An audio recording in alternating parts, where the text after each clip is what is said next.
Hello, we've got a live review coming up. So as you've seen by the title, or if you've seen it, this is a beer from one of my local breweries. As you see, it's Time&Tide. This is their Whisky Kraken. It's a whiskey barrel-aged coffee stout with, I'm saying whiskey, funnily enough, barrel-aged with cold-brewed coffee, coming in at 7.4% ABV. So it's coming in a 375ml bottle. Any other spiel on it? Just says basically the only commercial description I've found anywhere is, which is pretty much what I've already read, coffee stout aged in whiskey barrels, blended with whiskey barrel aged cold brew coffee. So, Peter, welcome. How you doing, my friend? Not too bad. How about yourself? Not bad. Yeah, I wasn't sure when I was going to be doing this. The beer was threatened with its top of its bottle cap when we was up in Leeds, and then it didn't happen. And I wanted to do a kind of a thing because the brewery actually popped round and gave me this. So thanks to Kerry for getting in contact with me, and for James for popping it round. Cool. Very nice. I picked up mine from Northern Beer Temple in Wigan for the price of, and I think it's a pretty damn good price, all things considered, £4.85. It's not bad. Yeah, it's not Especially coming from all the way from Kent, and it's better than Manchester prices. Just leave it at that. Yeah, and it would probably be better than London prices for sure. Let me just try and get this chat comments page up and see what abuse we have today. Nice. I expect Joe would. Well, that's just he's the regular.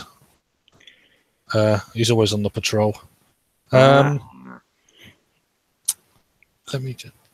Is it right? We've got no echo. Good. Right. So there's not much else to really say about it. Really, it's kind of one of these fixed set bottles with the old kind of like wine dimple at the bottom of the bottle. Dark brown glass. Kind of a brown bottle cap. Let's crack into it then. There's a pun in there somewhere. There could be. Oh, okay. Pain. Okay. There we go. Always a pain, these bigger bottle caps. Yeah, they're just that slightly. Don't know what I'm getting on. Oh, okay then. Yeah, off the bottle, it's. That's a potent brew. Potent. Although it's 7.4. I mean, it's from the bottle, so it's more concentrate. So let's get it in the glass tonight, I guess. And I've gone for their Tiku glass, or Teku, or whatever you want to call it. I've gone for my Biera di Noel, which I got from Aldi in like a 6-pack at Christmas. Or 4-pack. Right. Oi, oi, oi. Wow. I don't know about yours, but mine was pretty carbonated, actually. Yeah, it's more. I mean, it's. I guess I don't know. 7.4, but yeah, for. It is a. I've not had too many barrel aged beers, so I can't really comment. But obviously, if it's a higher ABV, you'd expect a bit less. But, yeah, but I'd imagine that barrel aging has definitely sort of thinned out the beer slightly. Yeah. But you can definitely see those alcohol legs sticking to it, and it's got this sort of like film on the top. Yeah, and it's definitely coating the inside of the glass for sure. I mean, it's jet black in the glass. Yeah, there is a hint of that kind of. Let me get the words out. The like, rubiness is coming through more the top of the glass. It's like rubiness, a little bit of an oaky sort of edge to it. Yeah. Dark cherry edge. Yeah, dark cherry. That's a good one. But yeah, I mean this shape glass anyway. So yeah, it certainly looks. Even though it looks a bit thin, it looks like really quite syrupy actually. Once that head's gone. Yeah, mine's still lingering around. So yeah, it almost looks like when you've got jelly and you've put jelly in a glass. It looks like you could put your finger in it, and it'd bounce. It'd be wet. If that makes sense. Yeah. But yeah, it's just get a proper opening, I guess. Yeah, well, I put way too much in my glass to get a nose on this one.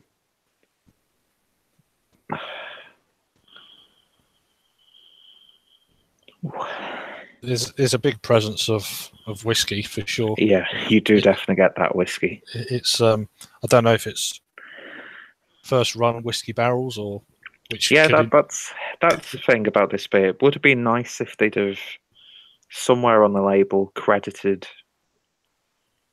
the other people involved in it, but that's just a minor. Yeah, I mean, not even a gripe, but I always like to know if they've used a specific like blend of coffee from someone, or if they've got access to like exclusive barrels, or which whiskey it would have been. Yeah, I don't know. Maybe we'll get some comments from the brewery or whatever after we've done this in the coming days. But I mean, to me, it smells like a fresh barrel. Yeah, it's very, very whiskey forward. I mean, it could be. I mean, until we get to the taste, it could be masking on the aroma of any kind of coffee influence in the beer. I mean, I am getting that when you really you do get that sort of earthy roastiness from the coffee, which does work really nicely because the whiskey it's definitely there, but it's not harsh. It doesn't like sting like it can sometimes. It smells like a very boozy kind of, that fruitcake type thing. Yeah, or like sort of like a Black Forest Gatto or something like that. Yeah, but like there's a bit of peatiness coming through as well. Yeah. Which is, not that I'm any kind of whiskey person or anything like that, which is, I don't drink it if it's not in a stout. Then I've I don't touch it too much if it's not an adjunct. Yeah, I just had. When you're younger, I had a few, but it's not. Yeah, I had a Jack Daniel's phase, but tell you what, that's such a lovely.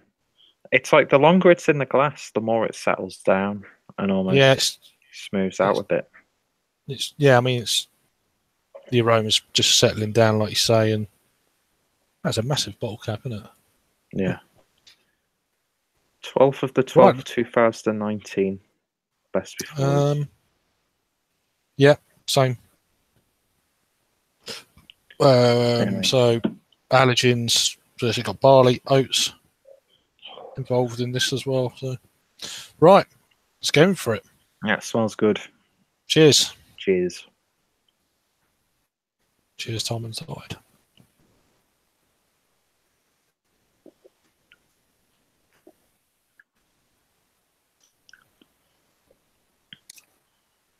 Wow. Okay. I wasn't expecting that. You seem to get more flavour on the back end than you do.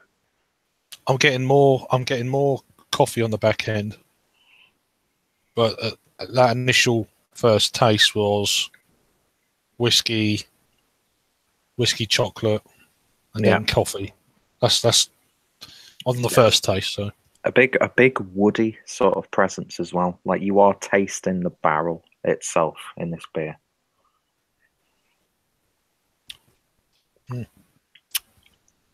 Before we go any further, let's go to the comments because they're flying in. Ah, that sounds good. And then we'll let the flavors kind of like do what they've got to do and all that stuff. So we got on the 10th, Chris. Hello, fella. Hi, Chris. We've got Mr. Rob Hopsy. Stout, lovely stout. I'm drinking Lervig toasted maple. Well, can't win them all, Rob. It is a good beer. I was fortunate enough to have a little sample of that up in Leeds, and that was full on. Sounds good. We have our very own troll, as I said we would. Joe, hello mate. Hi, just Joe. watched Paul's paint a not so happy little tree, and is now what's that? And now this is live. So cool, happy days. Yeah, from a sad tree to I don't know what this would be described as. Yeah. And then just a bit of chit chat. And then I had a Jack Daniels. I had a Jack Daniels phase. Peter, go on. Jack Daniels, said Chris. And then we're not too many left. And then we'll carry on with the review. Jack Daniels, as you said. And then I had a couple of murky IPAs. I'm going to paint the toilet bowl in the morning. Okay, then. Hi, Rob. Joe Lee says, Chris, hello. And that's it. Oh. Jake's watching as well. Hello, mate. Hi, Jake. Brother. How you doing, my friend? And that's it. Right, so let's carry on with this. Have you got any other flavours coming through? As I'm talking now, it's got a really big bitterness on it. Yeah. But I don't know, there's something... For me, the body is a little bit thin. It is a thinner sort of stout. Not to a trademark, but that being said, it's still got that slight velvetiness, and it's almost like a graininess in it as well. It's like a texture in there. Yeah, there's a nice smoothness coming through.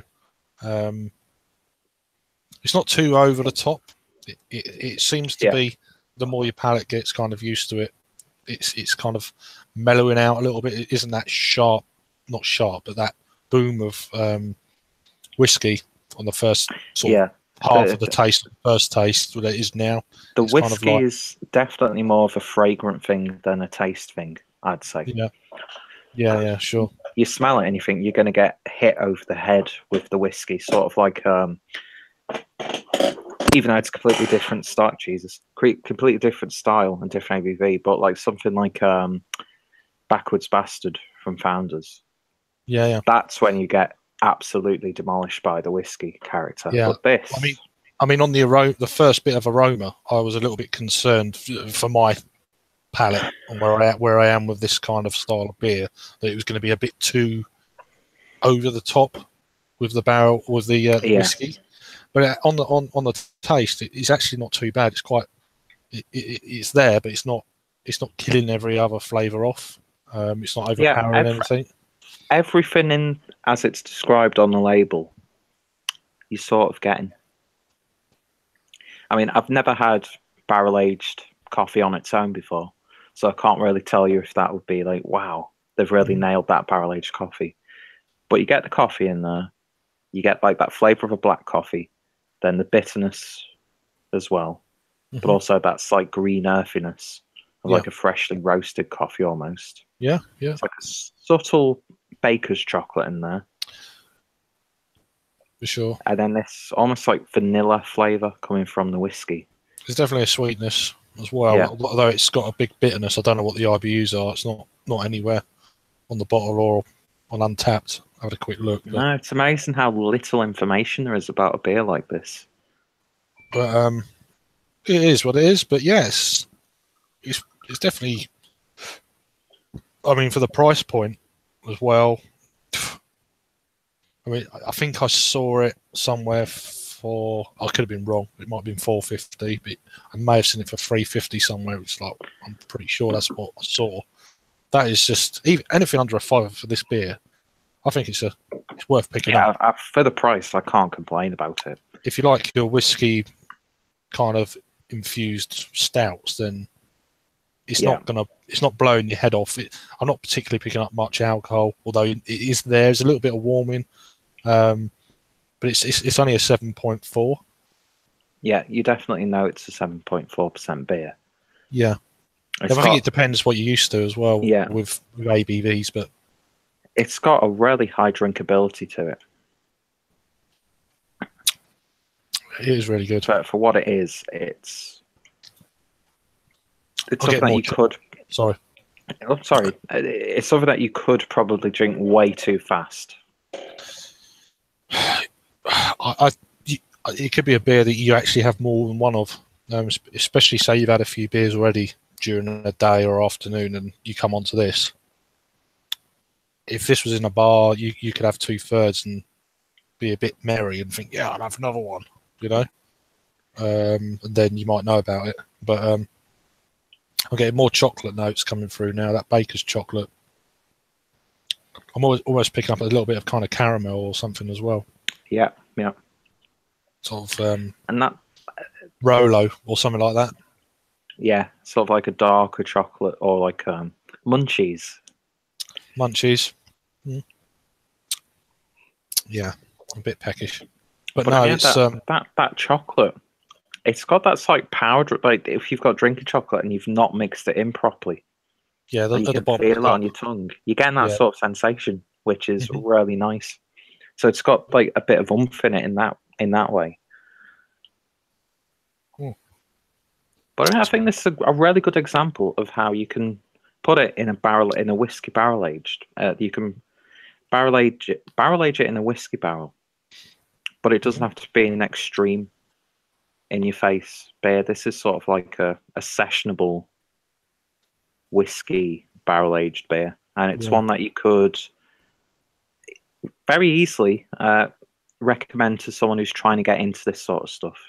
Yeah, I mean, I would imagine that if you're not used to your barrel aged beers, I mean, I've only had a dozen, say, ever. It could be a little bit too overpowering. To me, it's for the ABV. It's surprisingly kind of been lifted. I mean, I've had obviously above 10%, like most of us have, of not whiskey but general barrel aged, normally bourbon barrel aged. And when I first tried one, it was like, "Whoa, what is that? Am I going to be able to drink it?" This is kind of surprising that this is actually it's up there with that, although it's only 7.4 for my palate. But it's definitely a slight burn-in. But yes, it's a. What would you say the body was? The upper end of a medium? Yeah, upper end of medium. It's not but really bold or heavy body, which could put people off if they like big, bold. But I think it actually works really well with this sort of beer. It's got that sort of body of like a coffee, almost. Yeah. Mm-hmm. No, it's, I think it ticks all the boxes for what it offers and promises. Yeah. It's got some nice artwork. I'll just show that. It's got a like a squid, not a squid, an octopus. It's a bloody big squid, but now it's an octopus on the side with, I don't know what he's trying to do. Yeah, so like trying to steal the coffee. Maybe, yeah. He's just woken up and thought, I need coffee or something. I don't know. But yeah, it's a really interesting beer. You know, a local brewery of mine, so just down the road. I had the Apex Twin. Right, I saw your review of that. Yeah, I saw it. And that was I think it was a higher ABV, more towards the 9%. Right. But this knocks that beer on its arse in complexity, boldness, flavour. Yeah, I never got round to trying that. I think it's still available in one of my local shops. I might have to have a little look. But just out of curiosity, you know. Yeah. See, I think that one had more of that like sort of like dark berry fruit character, which this has very slightly. And it is sort of reminds you of stuff like tiramisu, Black Forest Gatto, those sorts of things, or like a steeped sort of pudding type dessert. It's definitely one that you could pair with a dessert, I reckon. Yeah, I mean, this is my first beer of the day, funnily enough. So we start off on one of these, although it's getting, it's a Friday, so. Exactly. It's quite boozy on the aroma still. I don't know about what you're picking up, but it is. It's really boozy. Really quite boozy, actually. On the nose, but on the palate, it's not too bad. But the aroma is like, whoa, booze. Yeah, you know? It could definitely put a lot of people off if they were presented with it. Yeah, but sometimes they'll think, oh, I can't drink that. Yeah, exactly. You know what people are like, and it's like, well, try it. And then if you don't like it, then if not, just shut up. Just have a try of it. So like I say, people drink their eyes and their nose.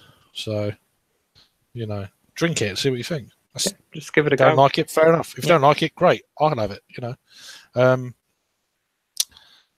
Have you had the base beer of this? I don't know if it's the base beer or have you had the original Kraken coffee? This is only the second Time&Tide beer I've actually had. To be both honest, of them are barrel aged. That's quite 2 barrel aged beers pretty from cool. one company.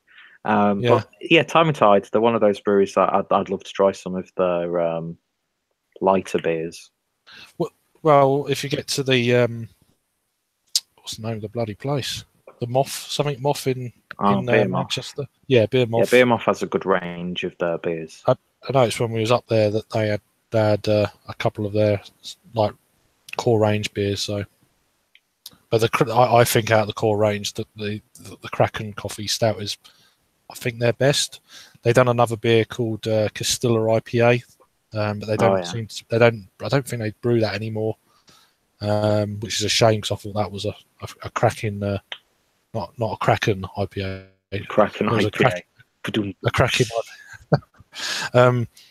So, but yeah, I mean, I'm very lucky to be close to a brewery that does this kind of stuff, which is normally it's sort of London way or West Kent. So, a bit fortunate to have one brewery. I'll be very happy if I had a local brewery like that.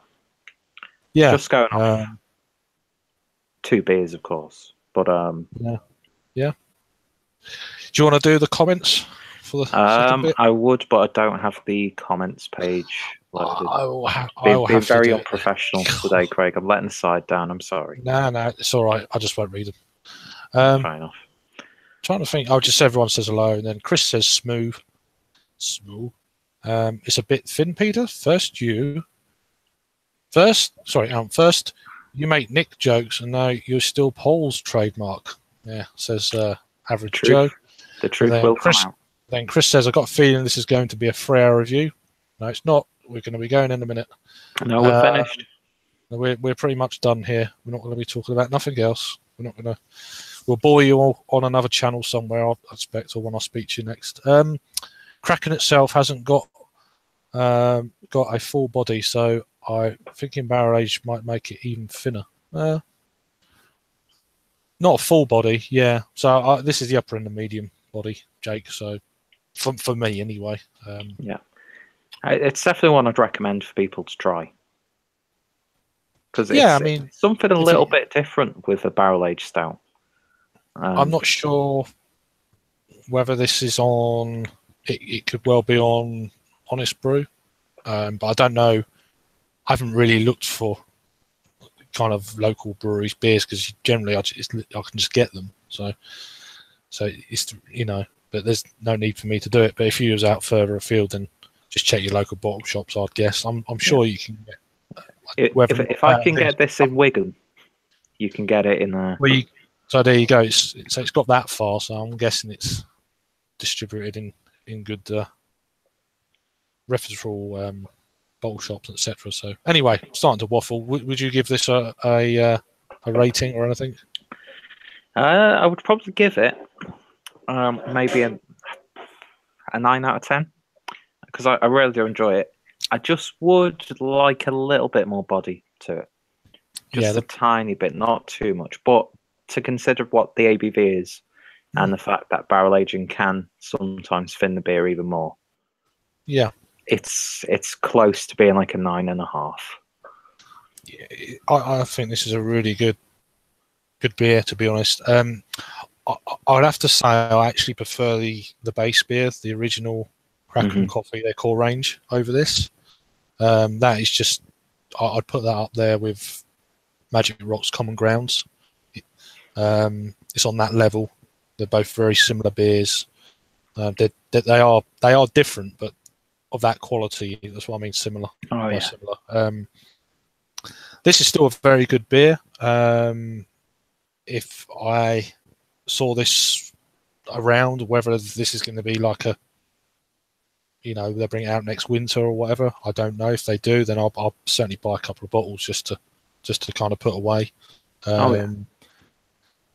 With this being with brewed with coffee, I'd want to drink it. I wouldn't want to.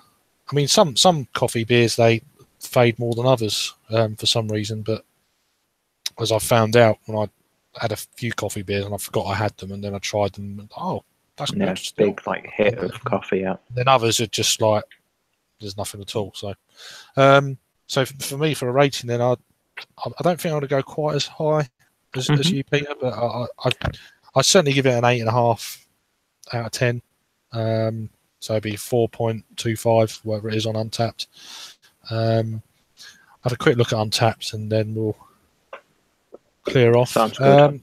There's not many people have had this beer, surprisingly. It's only had a total of 29 people have actually That's crazy. checked this in.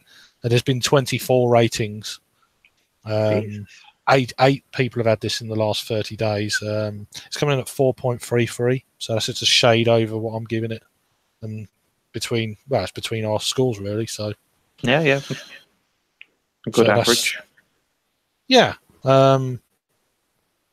That's it. Just one more little check at the comments, and we'll leave you in peace. Live Chaos, yes, Paul. Just a little kind of thing for doing this beer, as you've probably already seen. This is the Whisky Kraken. It's only a 7.4. Yeah, so, Paul, you'd hate it, Paul, but it's very thin. It's you'd hate it, but no, it's not too bad. It's very boozy for the ABV. On the aroma, at least. It's not too bad on the taste, but that's it. So check out the Clueless Drinkers channel. Eventually, I'll put the link down below. Most people who sub me or watch, unfortunately, put up with me, probably know who Peter is anyway. So yeah, and likewise when I do this sort of thing. Yeah.